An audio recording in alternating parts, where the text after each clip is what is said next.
I still feel like if I looked back on that history and just acted like it wasn't there, I completely forego all of the scary, but also beautiful life experiences that have led me to this point. And I mean this in the kindest way possible. Like I would never want to be a cis person, not in like a mean way, but in like my gender may not be who everything that I am, but the experiences that have created my gender are everything that I am. And I wouldn't be the same person if I didn't have that lived experience. And so to just say that, yes, I am a woman. I will always be a woman, but I am also a trans woman. So I think I'm the best of both worlds. You really are. And I don't need to pick or choose. And I don't want to pick or choose because I want to respect myself in the way I feel now, but also the person that got me to this moment. Yay.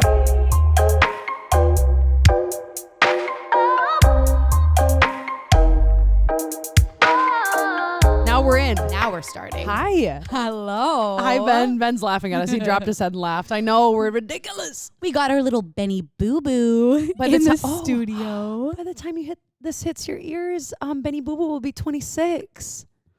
25. 25. 25. Oh my God, wait, why did I say 26? Oh, because it's Tay Burke's birthday this weekend, same day as you, and I was going to tell you that. Anyway, doesn't matter.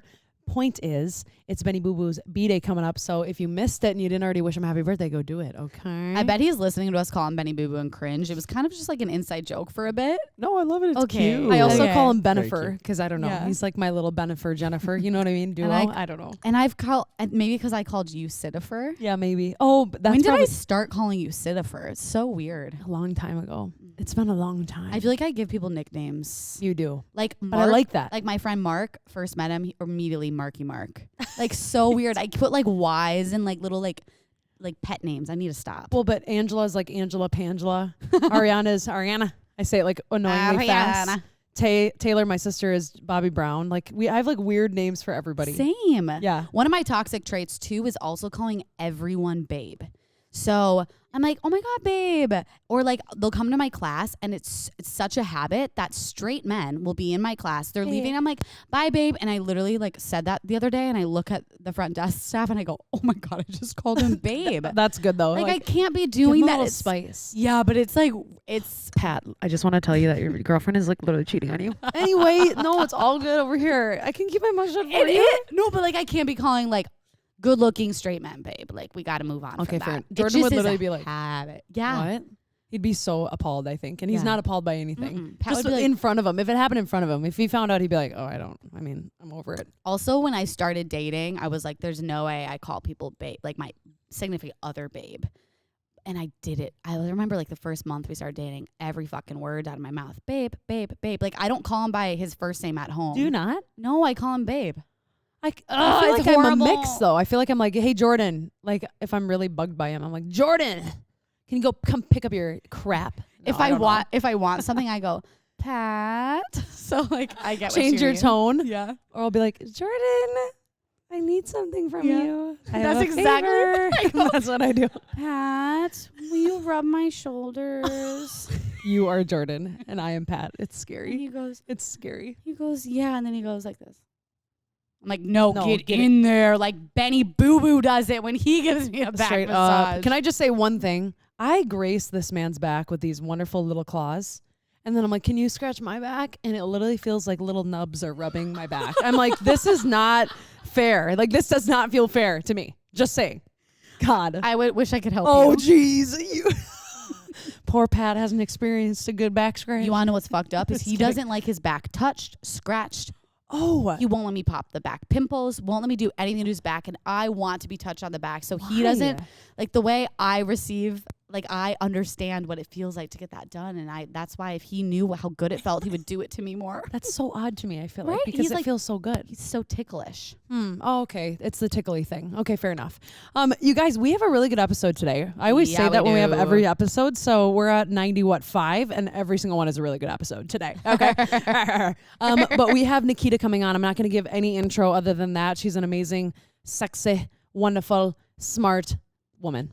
And I don't know what else to say about her because I'm going to let her do that. You know what I mean? We'll let her do that. Well, I mean, I do think if you are listening, like, yes, Nikita is, we mentioned this in our story, she is a trans icon and she's going to share so much about questions that we've all had, her experience, her life, and kind of where she's at now because she has an amazing story, and I'm so excited to hear more. But in the first, midst of dating and all the things. But first, straight. I thought you were gonna come with me.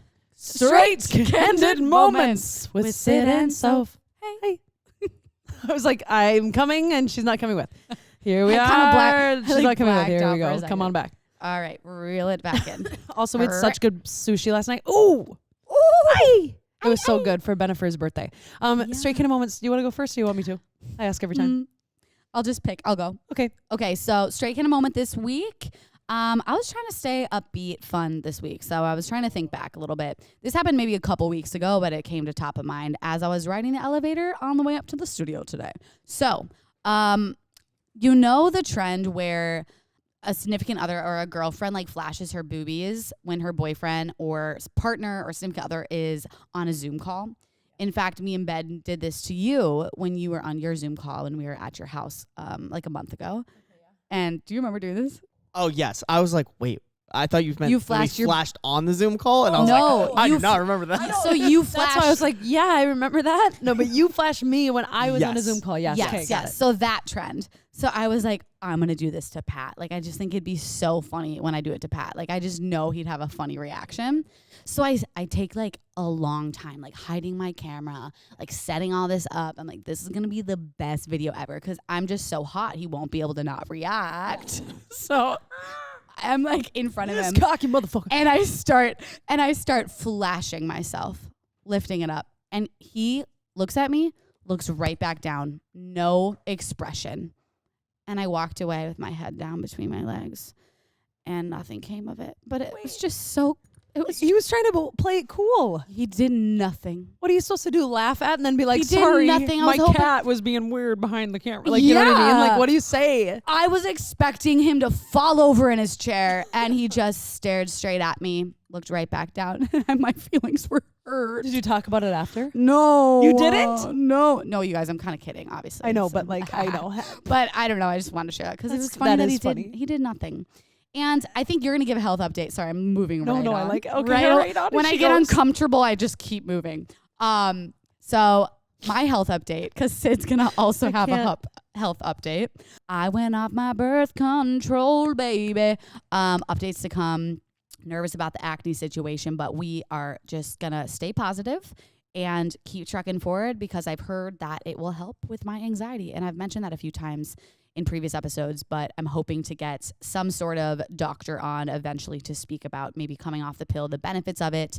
I'm not going to share my exact reasons because everyone has their own reasons to be on it. Maybe eventually I will, but for now, just stay tuned in the journey. Sidifer, she's literally just texted. Oh, sorry, yes. I was texting Nikita just to let her know what our timing was. Hold on. Straight in a moment, baby. Excuse me. Sorry. My health update, which is like the first and foremost thing I want to say, is that I got my results back from my growth in my neck that I was so horribly uncomfortable about. And it is benign, which means that it is non-cancerous, if you know what that means. I am so relieved. I feel way better. Obviously, it's still not ideal that I have a growth on my thyroid, but you know what? Like the fact that I was proactive in figuring it out and didn't live another year in anxiety is like pretty special. So I'll take it. I'll take it as a win. Okay, two minor things. This first one is a question. I want to explain the situation, then I want you to tell me if I answered it correctly or if it was uncomfortable. I'm coming home from Arizona.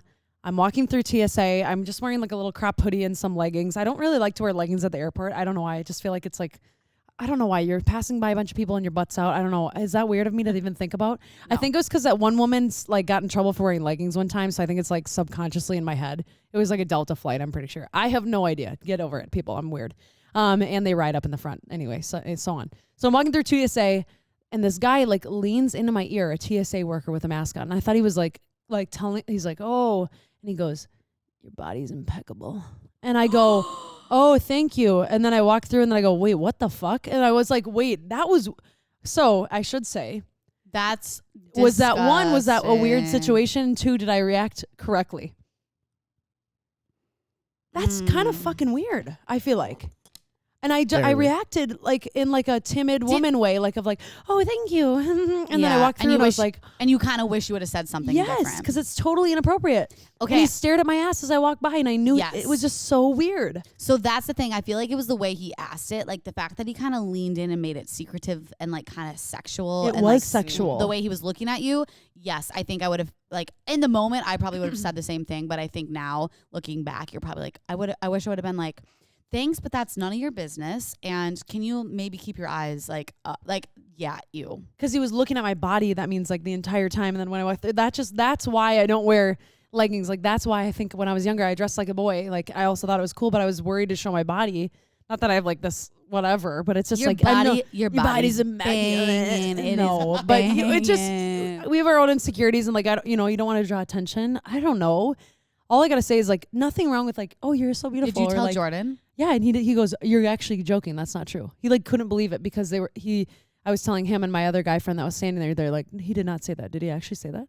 I'm like, I'm not lying. Why would I lie? Like what? I wish. And he was like, what the hell? I'm imagining Jordan going back through security. I know. Straight back in. What'd you say to my girlfriend? God, oh, that would have been hot. You guys should role play. Don't you want someone to fight for you? Yeah, baby, don't fight for me. God. I bet if you like that. let his boss know that he said that, he'd be out because. I think probably too. Anyway, it was just weird. It was just, and then I'm like, why am I even saying this story? Because I'm like, oh, your body was your body's so cool. Because I feel bad for myself. It's like, no, it was just creepy. It's creepy, That's and creepy. It's an experience that us as females go through often, and it's not okay. And it makes me not want to wear the clothes I want to wear, and it felt very like you're in my bubble, and that made me very uncomfortable. Yeah, and weird, I also right? think I don't know. It's hard to look at it like. It made you feel uncomfortable, which is not fair and not okay. Yeah. But it also try to look at it like I'm empowered because like that was your like next time that's your chance to speak up and like say something back. Yeah. And like maybe I don't know. It's like it's also empowering because now you kind of when he says that like you have the power in that moment to either kind of ruin his life or. You don't have to ruin his life, but I don't know where I'm going like with at this. least call him out and be like, I'm going to get canceled when I talk about this shit. No, you're allowed to. Like, I know what you're saying though. Like, show him a little fucking who's boss, bitch. Yeah. Yeah. Let's get mad. Okay. Last and final. I promise I'll keep this extremely short. I kind of told you guys this, but I just have to tell you the one extended awkward moment that I had. We were in Arizona. We went to In-N-Out. Yes, we had an edible. It's very legal there. It was supposed to be only 5 milligrams. It did not feel like that. I'm high out of my mind at the parking lot of In-N-Out. All of a sudden, my friend looks at me and she's wheezing like uncontrollably. She's like, and I start laughing because you're like, what are you laughing at? I'm like, and then you're like, oh my God, I'm high. I'm so worried. Like, why am I laughing? And she's like, why do they make them wear those hats? That's not fair. Why do we wear those hats? I'm like literally tearing up, full on bawling. The guy comes up and we're trying to hold it together and I order it and then they repeat it so fast. You're like, oh God, my brain. You go, nice hat. But I should have. But speaking of edibles. Okay. Wait, this is, it's very short. All I was going to say was he's standing at the window. He repeated it way too fast, walks to the back window to take my other friend's order. And we were like trying to play it cool. We're like, we're not laughing. It's all good. And Soldier Boy Crank that comes on like so loud in the car. You boom, boom, boom. And we're just like, oh my God, I can't. I don't know why. The whole thing was so hilarious. We couldn't pull it together. We could barely get our order out.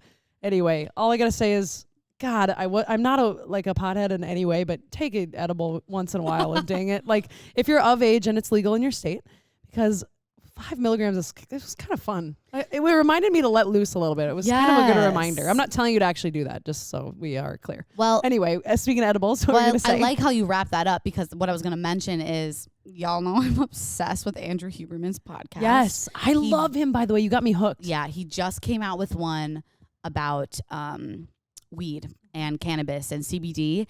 And don't listen to the alcohol one if you want to drink again, by the way. Because it makes you not want to have alcohol. So anyways, but the cannabis one I was so nervous for because like you, I do enjoy a little CBD, a little D9, a little D8 here and there. And Yep. And he talks about pros and cons of it. And yeah, it was interesting to see like how it actually influences your creativity and like shuts off certain parts of your brain to make you maybe let loose a little bit. And it was good. So listen if you're more interested in that topic. It's good to know about what you're putting in your body, I think, too. Yeah, like it's just like it's good to inform yourself. I was gonna say something about that, but now I'm like totally gonna break. Oh, but by the way, shout out to why am I blanking on the company that just gave us all those amazing THCs? North Fusion. I think that's the name. Yeah, it is. I think their Instagram is at Drink North. Oh my gosh, yeah. I posted on our story, but I brought a little drink that had THC in it camping, and I slept so well. you literally like, yeah, I just kind of like passed out, knocked out, woke up the next day like 12 hours later. I'm like, oh, okay. All right, well rested. They do have THC drinks and CBD drinks. Also, if you're Minneapolis based, apparently Surly Brewing is now coming out with THC drinks too. They were DMing us, right? Oh, they did. Yeah. They said, oh yeah. Okay. Cool. Good. That's actually a good reminder right there. Anywho, thank you for enough of that. We're going to bring in Nikita and we're going to get her on here and you guys are going to learn all the things. She's an amazing individual. So we can't wait for you to meet her. Yay! Finally we made it. 20 minutes later. It took a little bit of time. It took a little bit of love, but we freaking made it. Now we're on the pod and Nikita is here with us and I'm so freaking excited. Did you notice how I literally just jumped in? Because we're like, let's go, honey. Let's go. I also love just the energy. Have to pause because we're Zooming with Nikita and she raises her hands. She gives a little like snap, and she's wearing gloves. Tell us about these silky gloves you got on, girl. Well, I stole them from a photo shoot that I did with a designer friend, Guvanch. Thanks for the gloves that I accidentally forgot to give back. You just got to incorporate them into fashionable looks. I just also don't have a manicure right now. So I really wanted to cover that. Genius. You do it in a way, if you can't beat him, join him. Yep, exactly. You're so freaking fabulous. Also, side note, is that the why did I want to say photo shoot? Not the photo shoot, but it's catwalk. What is it called?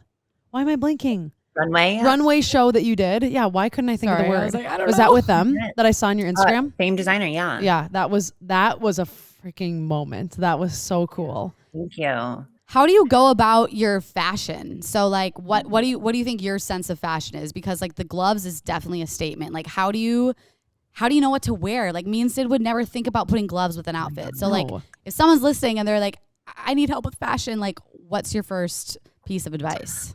Size down your closet. I do what's called a capsule wardrobe, and I've done it for the past like 10 years. And I have I've had pretty much the same pieces in my closet for the past 10 or so years. And I'll only incorporate like 1 or 2 pieces a season. And I just incorporate slowly, like things that I'll wear forever. Like I have a pair of pants that I've literally wore to my high school prom that still fit me and are still gorgeous. And I will wear them until they die, but they never will. And I think what really challenges you about small or like shrinking your style in your closet is that it forces you to pick options. Like you get to play a little bit more and you have to just try things that you would never really try. Like I would never put this with this, but I was like, you know what? We're just going to do it. They're the same tone, neutrals on neutrals. Let's just give them texture, my love. I think I needed to hear that too right now. I was going to say, did you know, were you reading Sid and I's mind? Because we have both been struggling with closet overloads. I mean, like I have way too many pieces of clothing. Like I'll see one thing that someone posts once and I'm like, oh my God, I need that. And I'll buy it right on the dot. And I wear it one time and I don't even like it. And it doesn't speak to as like an addition to my wardrobe. It's a one-off weird piece that I'm like, okay, now what do I do with this? You know what I mean? I totally know what you mean. And I think it comes down to like we are so confronted with everyone else's personal style that we rarely have time to figure out our own. And I really just think it is about shopping consciously and mindfully about things that inspire you, things that make you want to feel, or things that will make you feel good while you're in them.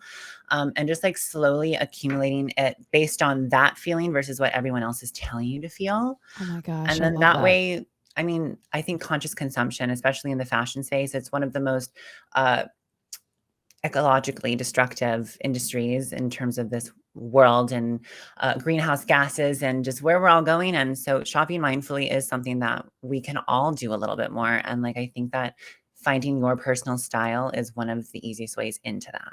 I love that. That's such a good advice too. I'm like, oh my God. What a good way to start this episode. I know. I think everyone needed to hear that a little bit, especially like, I don't know if it's just like a Midwest thing, but I feel like a lot of my friends, a lot of people I know are just, it's fast fashion. It's cheap. It's quick. always It's, yeah. is. So thanks for sharing. I will say one of my friends that has the best fashion has pieces from like middle school, high school that are like very specifically chosen, like nice pieces like you. And she was just telling me this weekend, and she was like, you need to be buying only one piece at a time in the season, if that, because everything stays as long as you get quality and as long as you feel like it's you.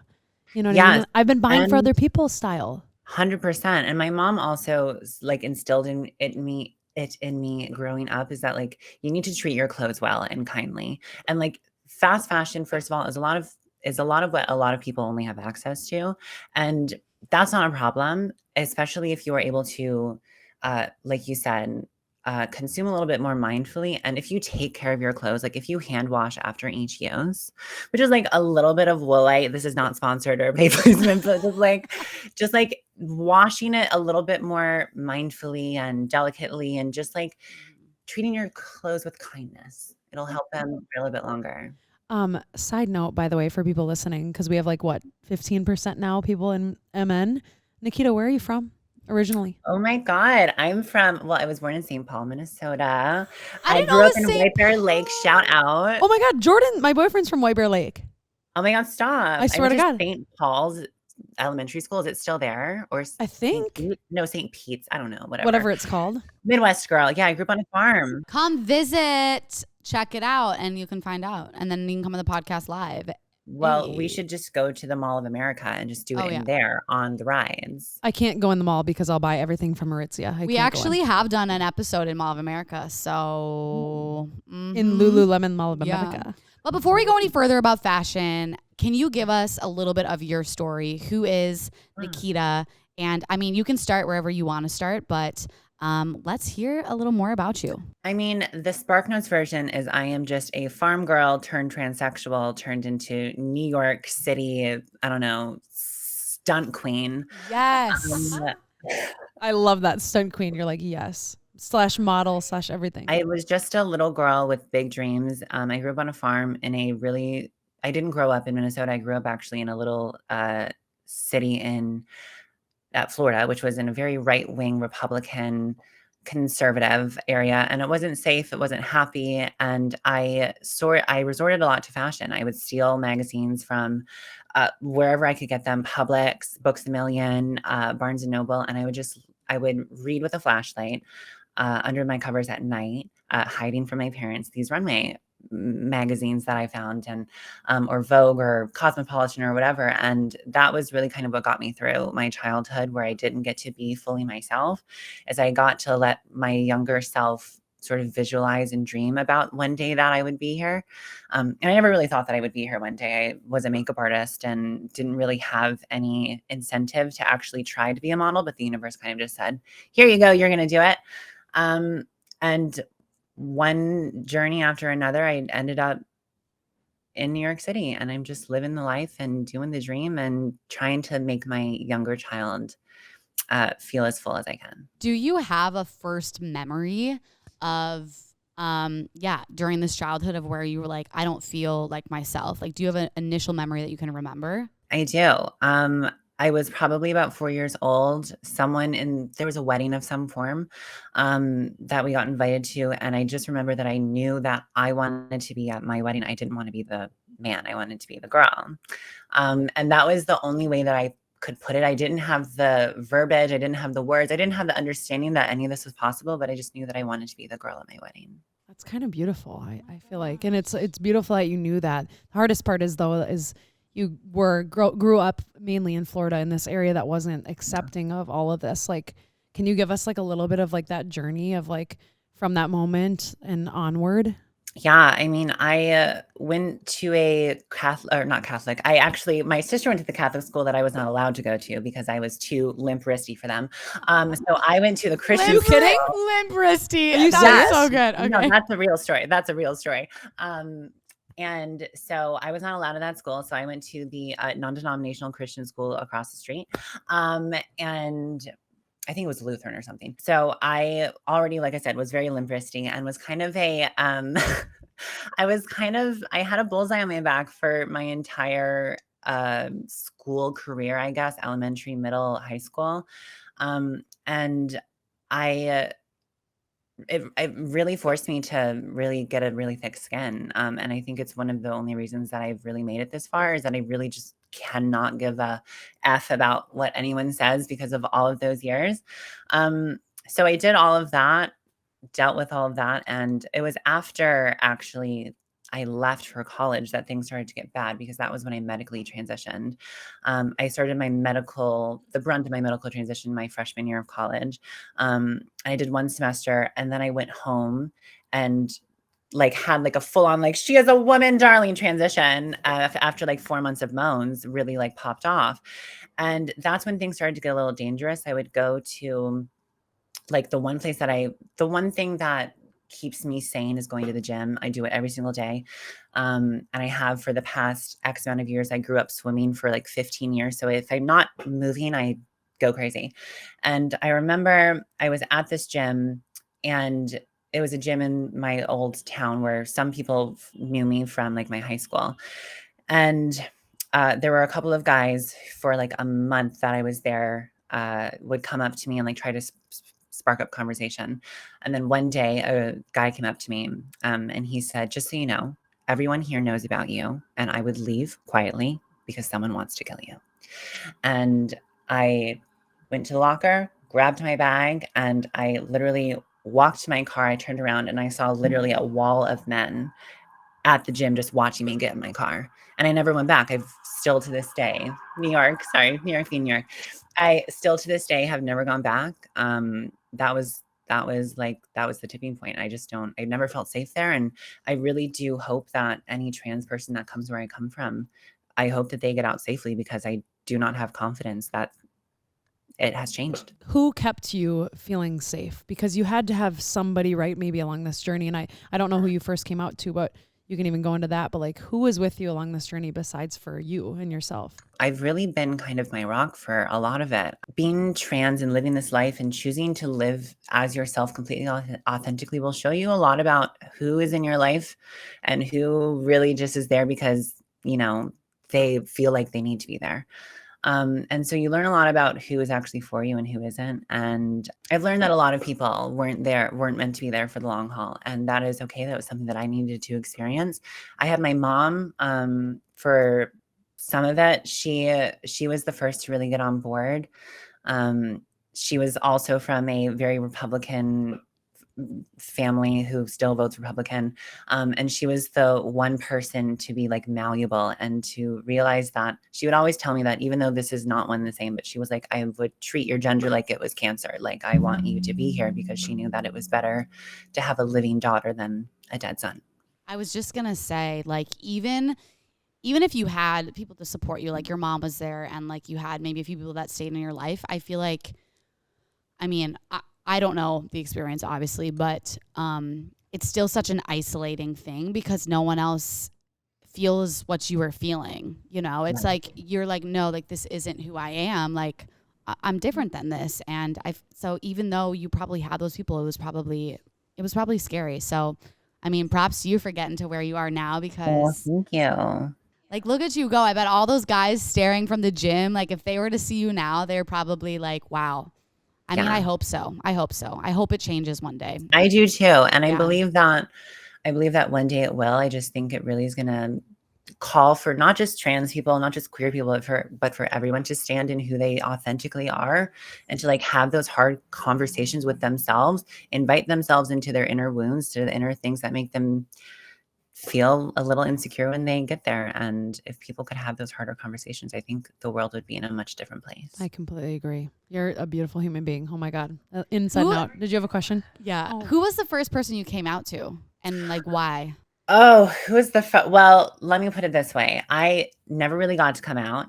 Everyone came out for me. I was outed over and over and over and over again. Again, remember, limp wrist. Okay. So it was kind of known. But the first person that I came out to was my sister. She's 4 years older than me. And she, you know, I think she was the one who just got it the most and was on board the quickest. So she was the first for me. Are you still close with your sister, by the way? Oh, yeah, she lives in Denver, Colorado. Shout out to my sister and her husband, Jason. Oh, cuties. Wait, I have a question because I was just thinking about this, and I have some people in the friends that are trans as well, and they've chosen different names. Is Nikita your birth name? So, do you want to hear the fun story about how I got my name? Yes, Yeah. please. Oh my God. Okay. So, um, there was a show long time ago. I think it was like 2010, 2008. I was young. And it was called Nikita. And I think it was about like this Russian spy. I don't know. I never watched it, but I love that. It's so funny because your name fits you so well. Yes, but I'm like, continue. yes. Yeah, I'm so glad. And I saw that name and I was like, wow, I love that name. And my dad, who's an asshole, was like, that's an ugly name. That's a dumb name. So stupid. And so I was like, okay, word, got it. And then like however many years later, when I transitioned and I was picking my name, my initial name was going to be Nikita. But my dad was like, no, that is a stupid name. I'm not going to call you that. And so I ended up actually legally choosing my initial name was Nikki because that was the only thing that he would call me. And I wanted to make it easier for everyone. And by the way, if you're trans and you are listening to this, pick the name that makes you feel the best. It will take much less paperwork down the road. Trust me, having to redo your social security card and your birth certificate and all that stuff 2 times is not the tea. So just do it the way that you want to do it the first time. However, if you want to change it again, that's okay too.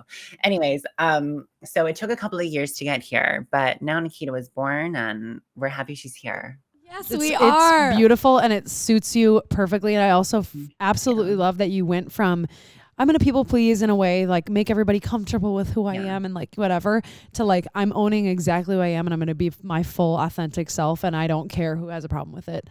Well, thank you. Like no matter who it is, no matter if they're family or not, like you are your full self for yourself. And that's beautiful. Thank you. And funnily enough, Nikita is actually, I'm Greek. It's actually Greek masculine. So I actually love that I have a boy's name. It kind of like, I love the gender effery of it all. So wait, that's beautiful. You know what I was going to say actually, when I'm thinking about this, can you explain the difference to listeners between gender and sexuality? I'm gonna ask this too. Because it's so important. Yes. I would love. Okay, help us. Let's do gender, sex, and sexuality just to get the whole thing. So the easiest, most vanilla way to put it, I need to put this little asterisk in there that this is not the be all end all. This is just the most simplistic way that I could put it. Sex is, well, gender is between the ears. It's the way that you perceive yourself to be. Sex is between, they say, the legs. It's so much more than just what's between the legs, but it is the what you were assigned at birth, and your sexuality is who you want to bed. God, that's good. And it's simple and it's easy to think about and it's easy to hold on to. Like that like summed it all up and I can understand that and hold on to it. That was great. That's the best and clearest I've ever heard that before. I'm feeling awake now. Yeah. Like, I know it. So, okay. So obviously we're candid. We're going to ask some like crazy questions that what people want to know. And I was listening to your Hi, Hello, How Are You podcast. And you were talking about your bottom surgery anniversary. And so I guess I want to know a little bit more about how that works in general. And I guess how long ago that was. And if you feel, just like a little more details about that, because I know that's a question that more than I just have. Yeah. Well, I know that everyone is super curious about, not a lot of people will talk about bottom surgery. It's something that it's very close to me in my heart, and I have no problem sharing any of this. So this, just for the audience to hear, this is a totally free question for them to ask me. So bottom surgery. Wow. It was so many years ago. Like, what do you mean? What questions? Like, what more? Give me a little bit more. Well, first of all, knowing that you're ready, like the differences down, like on your, I want to say, I was about to say bottom, but it's not bottom, but you know what I mean?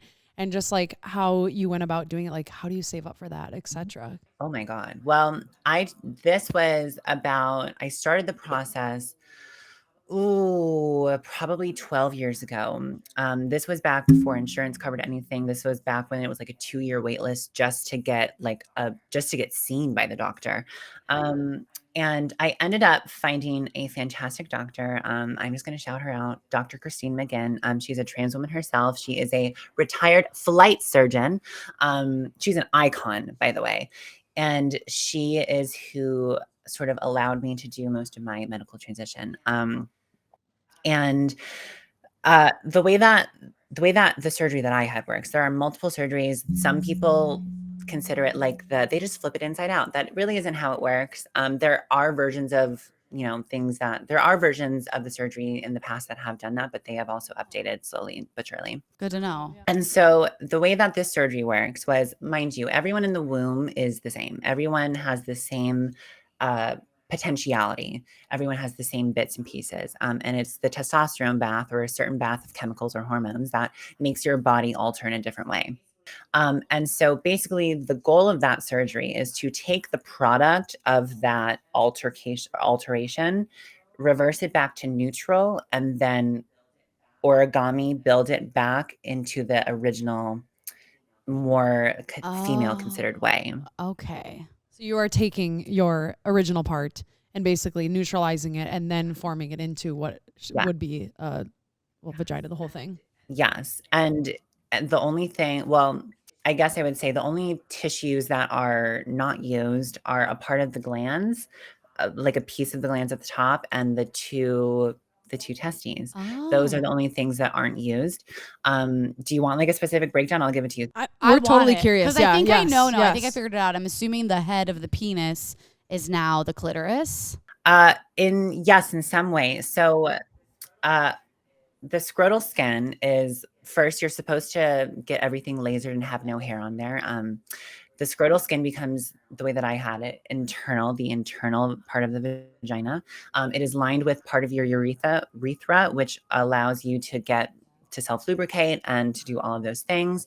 The glands becomes the clitoris, and then the penile shaft is laid down, and that becomes the labia minora and majora. That is amazing. No, it's actually like amazing how they can do that. I bet it's beautiful. I'm just thinking. I know. I was gonna say it's probably perfect. Woo.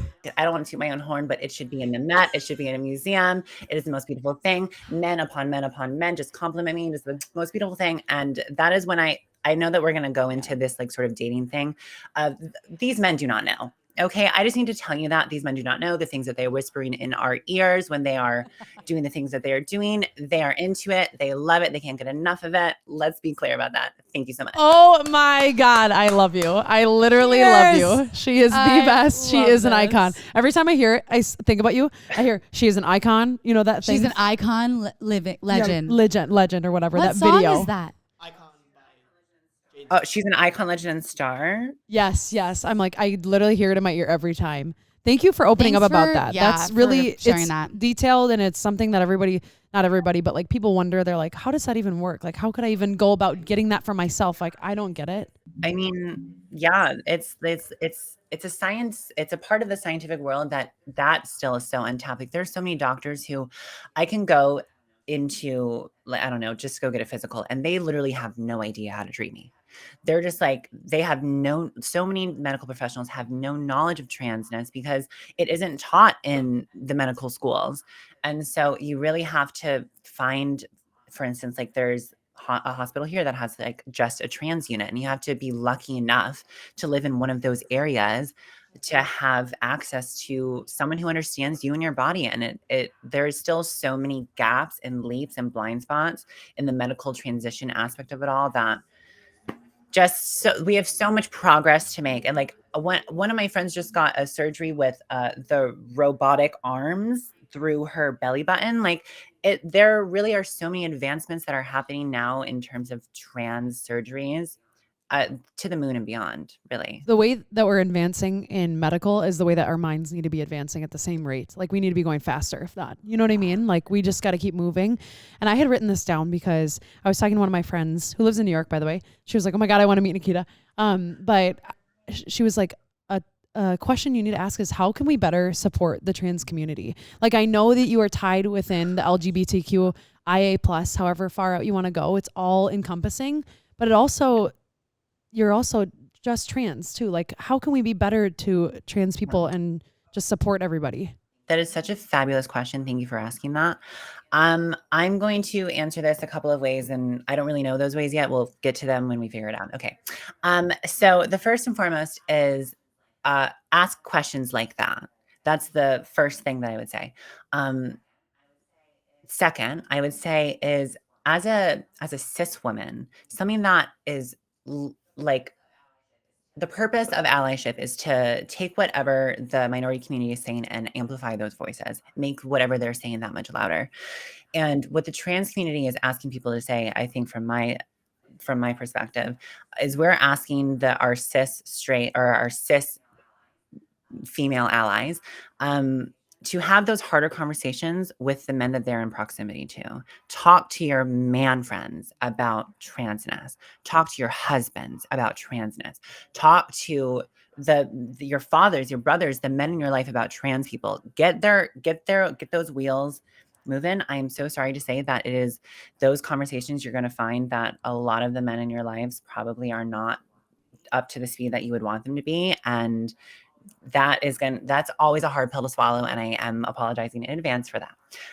But having those hard conversations is something that is going to, in the end, protect trans women of color who are getting slaughtered still to this day. Not killed, slaughtered.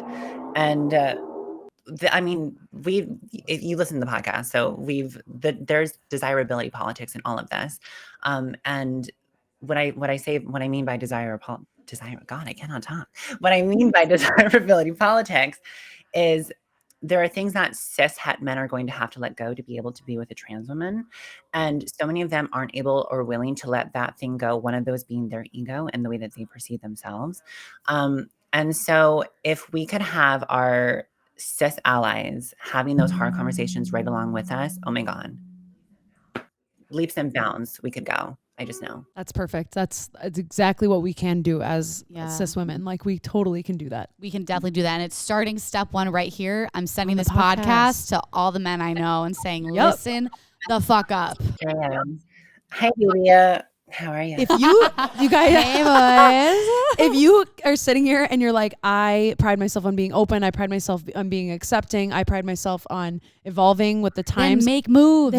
And make sure the people that you're surrounding yourself with are doing the exact same things, because you'd be surprised who's a closeted, like, hater on certain things. I'm not talking about this, just this. Oh, trust. Seriously. Trust. I just love all your sayings too. I'm like, oh my God. Trust. I know, literally. Do you have any more specific trans questions? Because I was going to get to like a little bit more about your makeup, the modeling, all the goods. But I feel like there's probably some more floating around. I know we have some notes down. So Hold on, I'm quick reading. Give me 30 seconds. She's going. No, that's okay. Take all the time you need. Everyone just imagine the Jeopardy music in your ears. Done. Yes. Oh my God, that's going to slow me down. I honestly had full blown goosebumps when you were just sharing that.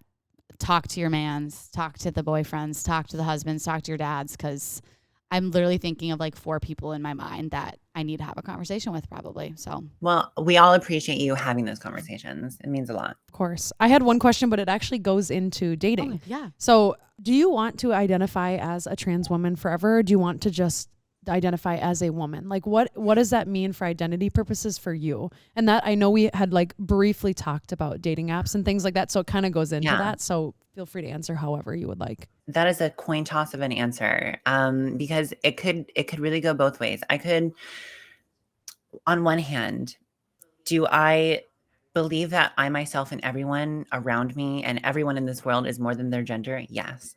Do I believe that the world is understanding that we are all more than our gender? No.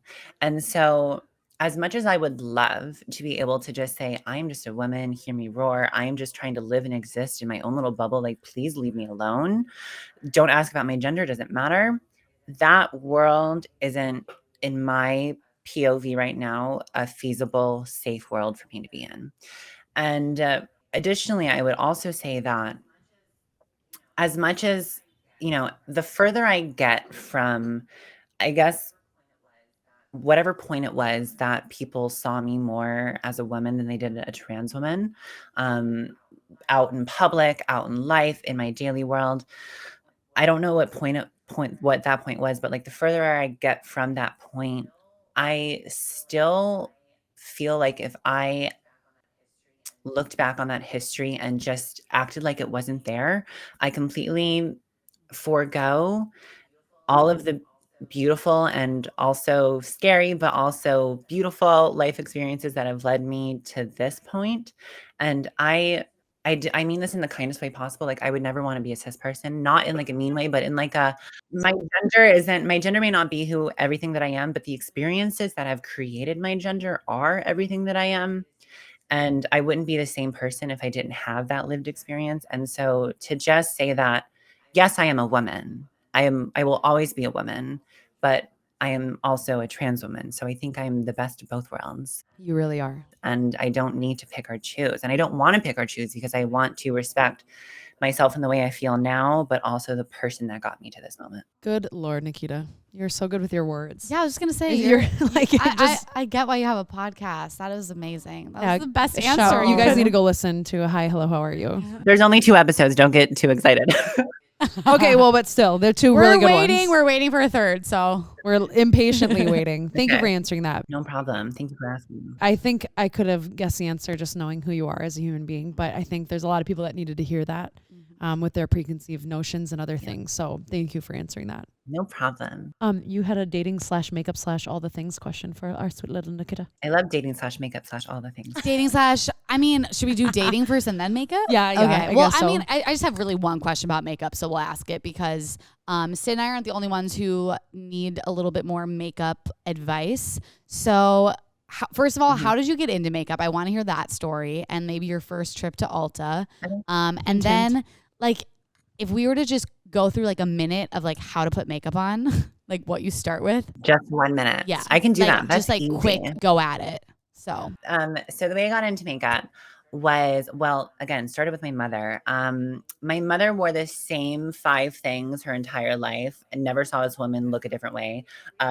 Literally every single day, same hair, same face. She was an icon, legend, and star, trust and believe. But she was a woman who was consistent. So I didn't have a lot to work with, but I did have a little mascara. I had a little smoky, shimmery, like brown eyeshadow. And I had a little bit of face powder. And I would go into my mom's bathroom when she would go grocery shopping, probably like 12, 13. I would put on mascara. I would put on a little eyeshadow and I just look at myself and I'd be like, that's a fish. That's cunty right there, whatever that is.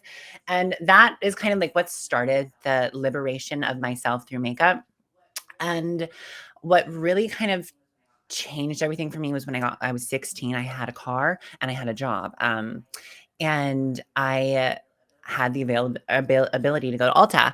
And I would just kind of like go through and pick whatever was pretty. I really had no idea what any of this was. I didn't go to school for makeup or anything. I just locked myself in my bathroom for years. I would complain that I had a stomachache. I didn't. I just wanted to get away from my family. And I would lock myself in the bathroom and I would do all of my makeup. And I would look gorgeous and stunning, and then I would wipe it off. And I would go about my day. And that slowly was like kind of what took over. I started doing that. I would go to high school. I would put makeup on when I got there. I would put on different clothes. I would walk into school. And then before I went home, I would wash my face and change back into what I was doing. And I just really slowly but surely and in private and in secret started my makeup journey. Slowly but surely got really, really good. My mom always wanted me to go to art school. But I didn't. Painting wasn't my medium. I loved makeup too much. And it was in college actually when I was like, I need to medically transition. College is too much. I needed to like take time off. And my parents said, you can have 1 year. You have to get a job. And if you make it in 1 year, you don't have to go back to college. And I said, perfect, done. So I got a job at the beauty counter, and I worked my way up. I worked in the beauty industry for about, 8 years, 7, 8 years. Beauty counter, did all the main stores, and just like had a time, and ended up getting a makeup job that moved me up to New York City. And I was a little, doing a little makeup moment. I don't want to toot my own horn, but I was iconic. You can do And then one day, to answer the next question, I know that you said something about modeling. Makeup was actually how I got into modeling. I was a makeup artist on a set for a shoot that I didn't want to go on. It was unpaid. I didn't want to go. And my mom was the voice of reason. She was like, you never know who you're going to meet. Just go, show up, just do the job and have a moment. And I did. And I was cleaning my brushes while they were, shooting the girls. And I got a tap on my shoulder and I turned around and this guy is like, what the fuck are you doing? And I'm like, I'm cleaning my brushes. What do you mean? What the fuck am I doing?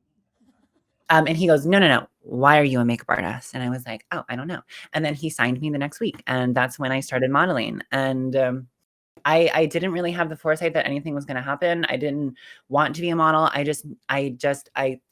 This is a perfect example to trust the universe that whatever your deepest, truest desires, the universe will bring them to you and you will not be able to outrun them. And that was kind of the whole makeup beauty story, how I got to where I am. I will say it is the one thing that saved me. I have a deep respect for makeup and beauty because it is the only reason that I am still here on this planet. And with that reverence, I continue on in the beauty space on TikTok. Woo! God, you're like so impressive. Yeah. What's Oh your my TikTok? word. It's a pretty big following on TikTok, right? I'm pretty sure. Oh my God. At 300 something. I don't know. 300 something. 300. There's a K behind there, by the way. There's people. By the way, if you follow me, I love you. Thank you for following me along. Wait, give it your 1 minute of makeup spiel, will you please? Help us. Oh Please. my God. Okay. Fingers are your best friends. Okay. So apply moisturizer, skip primer. You don't need it. It's Really? a waste of money. Applying makeup straight onto your moisturizer is going to be one of the best ways to make it look melted. Foundation with fingers, concealer with your little ring finger underneath the eyes, a little underneath the lips, center of the face, down the chin. Oh my God, you're gorgeous. And then you're going to take a little blush. You can put it on literally the palm right here. And just stamp it, blend it, mascara, maybe a little brow if you want it, chapstick with a little color, bing, bang, boom, done. Face. Wow. I've always used so much primer. Yeah, I've been like loading it up. You don't need it. I mean, primer is, listen, okay, as an ex-beauty professional, we need to have this little disclaimer about makeup in the beauty world. They want to sell you stuff. As much as there are beautiful products in the world, there's so many products that you don't need. And a lot of the primers that are on the market are just a substitute for the skincare routine that should be prefacing them anyways. So if you have a great skincare routine that is simple, but definitely hits all your bases, we're talking regular cleanser. We're talking a hydrating serum of some form. Doesn't need to be expensive. Hyaluronic acid is cheap AF. Okay. And then a nice emollient moisturizer and sunscreen. Layer your makeup on top of that and you should be good. So what the hell, you guys? I feel like I've been lied to. Yeah, we're just getting over. We have so many things coming into our head that it's just overcomplicating. You should see my makeup drawer. And I don't even do makeup. What? Yeah. There you go. They did their job. They sold you a fantasy and you bought that fantasy. And now that fantasy lives in your drawer. Now, if we buy makeup that actually works, don't worry. I'll give you all the tips and tricks. Okay, deal. You just let me know. You just text me next time you buy something. I'm and going I'll to tell you yes or no. Why do you use your hands versus like a beauty blender? First of all, the heat of your fingers is going to help melt that product into your skin a little bit more. Your hands are the cheapest tool, and most of the makeup that you need to apply can be applied with your hands. And the sponges are great. However, most people don't know how to clean them appropriately. Sometimes they're not using them wet, which, there's a time and place for everything, but, so sponges are great, but you don't need them. Okay. That's good to know. Wow. I learned a little bit there. Yeah, I know. I did too. I'm like, oh my God. I was like leaning into the computer. I know. I feel like I could talk to you for years, but I'm like, I want to get to dating before we roll out. Yeah, because we had talked on, what day was that? I don't know, like a few weeks ago, and we were talking about your dating scene, like your life right now, like what you're doing, what you're up to. What are you doing? Yeah. Are you single or dating? I am very single. I'm happily single. I'm choicefully single. I am focusing on me a little. And it feels good to be back. I love that. Back, baby. You're back, honey. Are you on any apps right now? I'm on Raya. I'm deleted Hinge last night.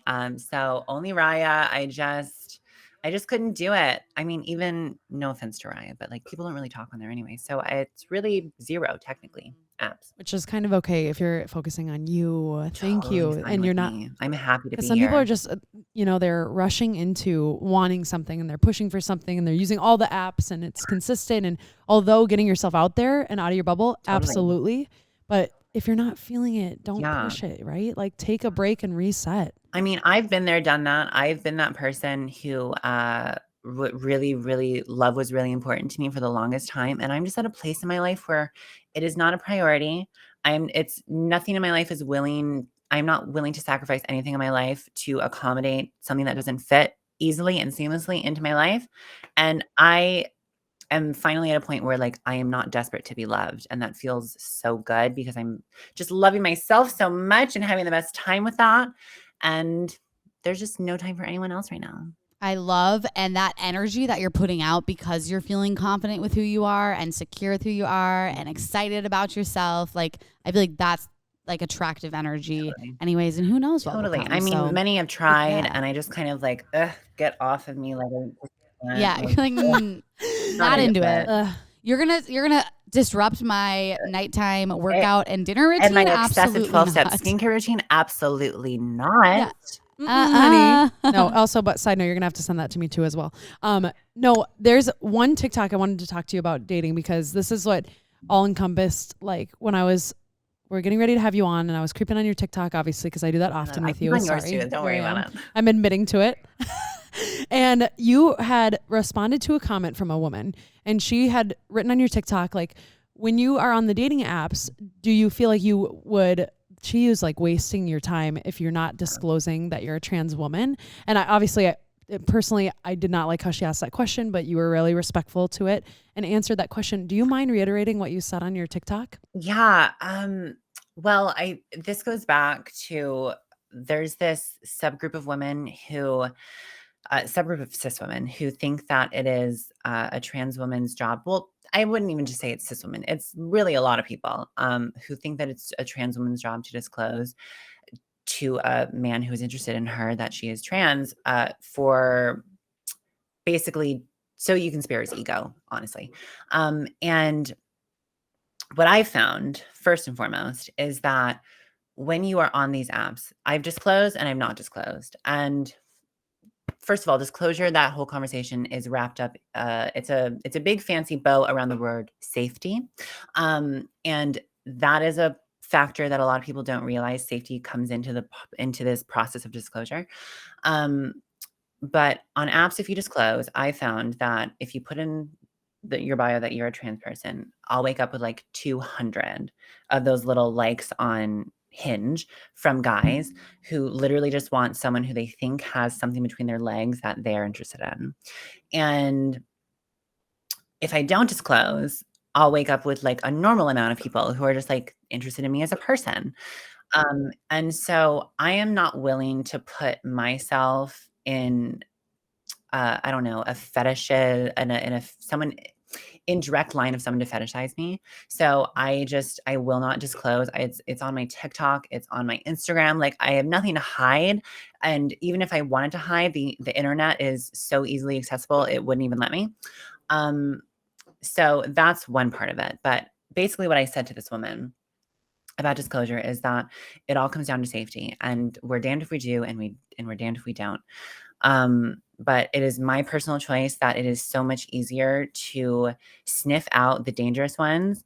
And to reiterate, the dangerous ones are the ones who like truly will hunt you down. That has happened. It's happened to so many of myself and my friends. It is just a part of the trans experience. These men who are, I hope it's not a part of everyone's trans experience, but it's a part of a lot of people's trans experience where people feel that they were trapped. They are tricked. Like I am considered what would be a trap. Someone who fools someone to get them into bed, which is not the intention. The intention is to wait long enough to feel safe enough with someone to be able to invite them into the most vulnerable part about yourself. Like I wish that disclosure wasn't about coming out. And I think coming out in itself is kind of going out. Anyways, I think we're going into a space more where we're in a space of inviting people into who we are, into the most, as I said, vulnerable parts of ourselves. And I also said that if I'm able to find out if someone is one of the dangerous ones, I just will not disclose because it's safer for me in the long run to kind of hide in plain sight. Thank you for reiterating that. I feel like that's really important for a lot of people to hear. And that is also really hard to hear. Even just sitting here and I'm like, it's hard for me to understand the anger and hate people have for things that they don't understand or care to understand more. Makes me mad, kind of. You know what I mean? It also Makes makes me me mad think too. that this female that commented this thing and these females that are, you know, saying you should disclose, I guarantee that you are way prettier than them. They're probably jealous. She flicks her hair. She's flicking her hair back and just having a moment. I honestly, I think there's a little bit of insecurities in them, which is why they feel the need to comment things like that, for sure. That's always how the haters go. Listen, I will neither confirm nor deny, but I will just toss my hair and nod and look off into Nikita, you're over my there fucking queen. and just, have a little moment. I literally love you. I can't get over you. I have a mom in a basement. I just please. can't. I Okay. can't. Wait. We should probably get into, just because we got to wrap up I know. pretty soon. We have a listener straight candid advice question written in, and we're gonna get your take on it as well. Ooh, This one is, so I got excited. this actually, or we got this to our email like 2 days ago. And I just was like, you know what? It's speaking to me right now. And this person wants our advice. So I'm going to read it right now. Cause usually they come at random and we're like, okay. I'm a 27-year-old Hispanic female with Mexican parents. I moved out at the age of 20 because I couldn't deal with my mom trying to control me, giving me curfews, her rules, my roof, my rules. I moved out at 20. I've been moved out ever since. I'm 100% financially independent because I don't want my mom to throw it in my face. My brother is 30-year-old man, is completely tatted up, brings a different girl home every single week, parties it up. My mom gives him a slap on the hand, if that. Me, on the other hand, I got my nose pierced. My mom pretty much shunned me for a month. I recently started dating this guy who I can see myself having a future with. Everyone checks out with him regarding it being healthy, it's natural, and it can turn into something great. I let my mom know I started dating someone and she flipped her shit. She started saying he only wants to sleep with me. I should know better. She's disgusted with me because I'm letting a man try to sleep with me. She's 27, mind you. Long story short, we got into it for real right now and pretty much banned me from her house completely. The thing is that in a Mexican household, this is extremely common. The son gets away with everything and can live at the home in peace.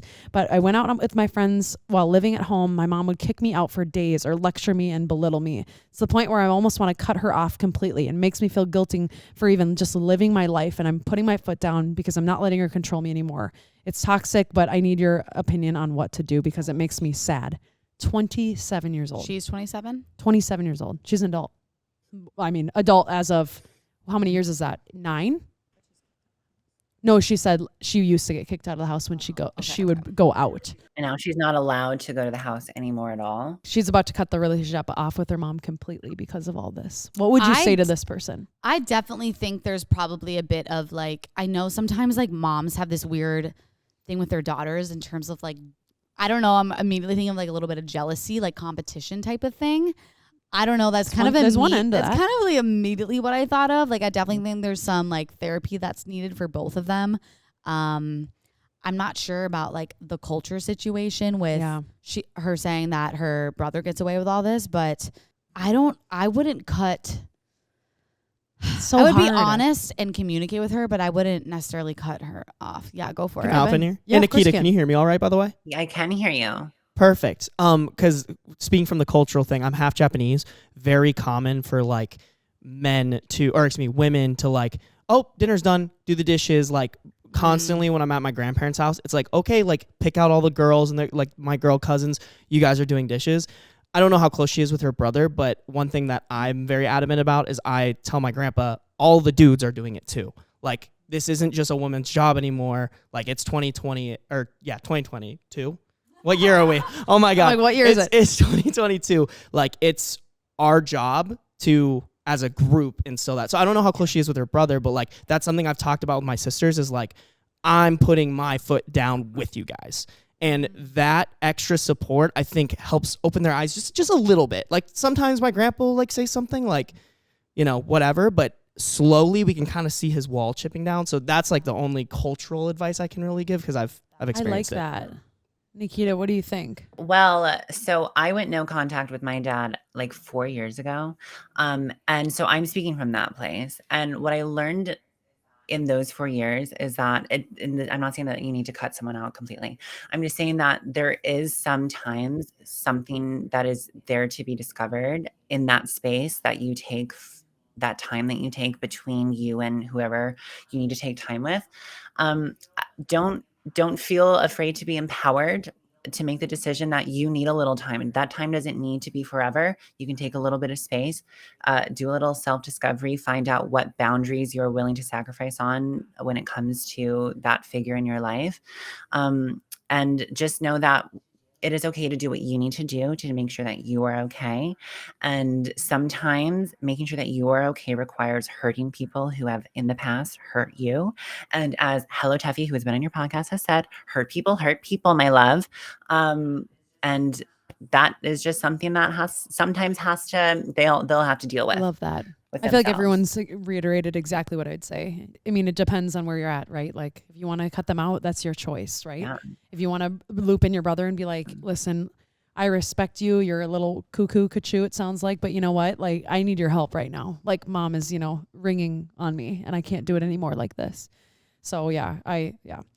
By the way, side note, Nikita was, literally my word of the day.